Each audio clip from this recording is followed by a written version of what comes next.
Olá, olá, galera da enfermagem, tudo bem com vocês? Então, algumas pessoas pediram para que eu falasse mais um pouquinho a respeito de eutanásia, distanásia e ortonásia. Bem, eu quero deixar aqui que esses termos que eu acabei de citar para vocês são termos que definem a abordagem médica em relação à morte desse paciente, tá? Eu vou iniciar falando aqui para vocês a respeito de eutanásia.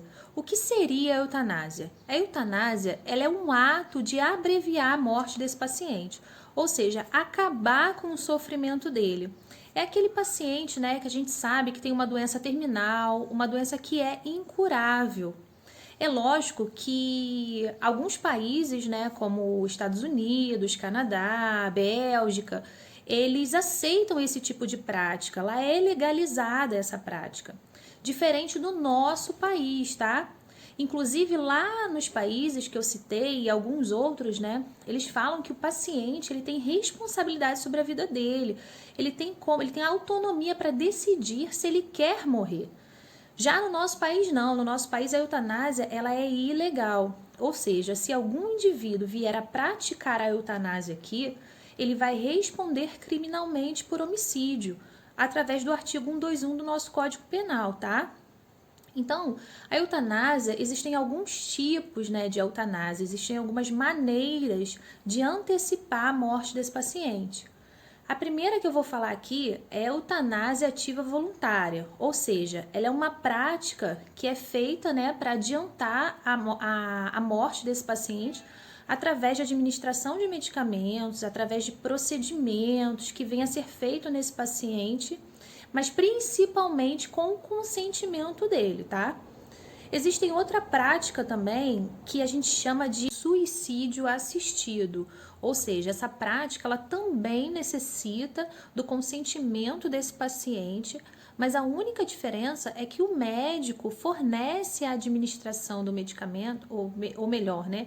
O médico ele fornece a medicação para esse paciente para que esse paciente se auto-administre, tudo bem? E existe a eutanásia ativa involuntária, que é a mesma prática de administração de medicamentos ou alguns procedimentos, porém a única diferença é que não há o consentimento desse paciente, ou seja, é uma prática ilegal e ela não é aceita em nenhum país, tá bom?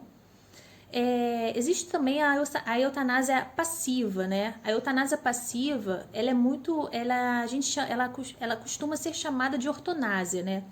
E eu vou aproveitar e já vou falar dela. A ortonásia, o que quer dizer a ortonásia? A ortonásia é aquela morte natural, é aquela morte que o paciente deseja não sofrer, não prolongar a vida dele por uma coisa que não vai ter sucesso, ou seja, não vai obter a cura.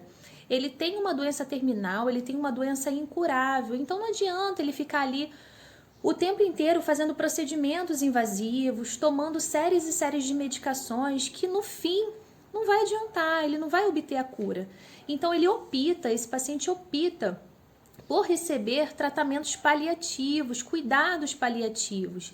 Isso aí a gente até depois vai conversar mais um pouquinho a respeito, tá?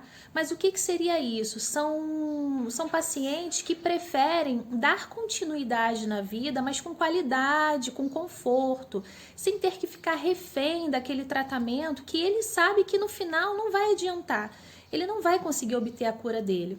Então ele prefere que ele tenha essa assistência de qualidade, que ele receba esse conforto, para que ele consiga ter a sua morte natural, para que ela chegue no tempo certo, tá? Mas com qualidade, ou seja, esse paciente, se caso ele venha sentir uma dor, ele vai tomar uma medicação para aquela dor.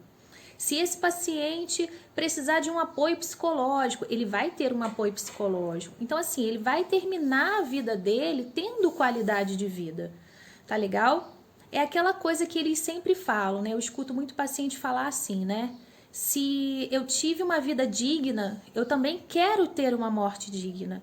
Então, a ortonásia, ela fala muito disso, de ter uma morte digna, uma morte de qualidade, tá bom?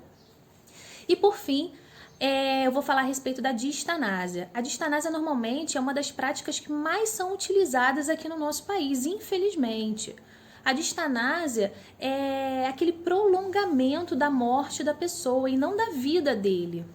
Esse paciente ele já tem uma doença incurável, ele já tem um quadro incurável e, de fato, os profissionais eles acabam prolongando não a vida desse paciente, e sim a morte dele. Então, com isso, traz muito sofrimento para esse paciente. Muito sofrimento, porque às vezes ele é submetido a vários procedimentos invasivos, várias medicações contínuas e que no final, aquilo ali, infelizmente, não vai trazer a cura dele. E sim o sofrimento, a agonia, a ansiedade. Ele vai ter uma morte com sofrimento. Então, essa prática de distanásia, ela é uma prática que ela é muito utilizada, acontece muito aqui no nosso país, né? Levar o paciente até o último momento e não pensando na qualidade da morte daquele paciente. Tá legal? Então, gente, eu tentei resumir o máximo que eu pude, tentei ser o mais clara possível. Eu espero que eu tenha ajudado a vocês com esse conteúdo. Se vocês gostaram, curte esse conteúdo, compartilha, me segue nas redes sociais também. Eu tenho meu canal no YouTube, que é Construindo Mentes Pensantes. Dá um pulinho lá, assiste os vídeos, todos os vídeos que eu posto aqui também estão lá. E além disso, vai ter outros vídeos lá que de repente não vai ter aqui, tá? Então eu agradeço desde já que vocês estejam compartilhando as suas dúvidas comigo, que vocês continuem fazendo isso, tá? E eu deixo um beijo para vocês e até a próxima!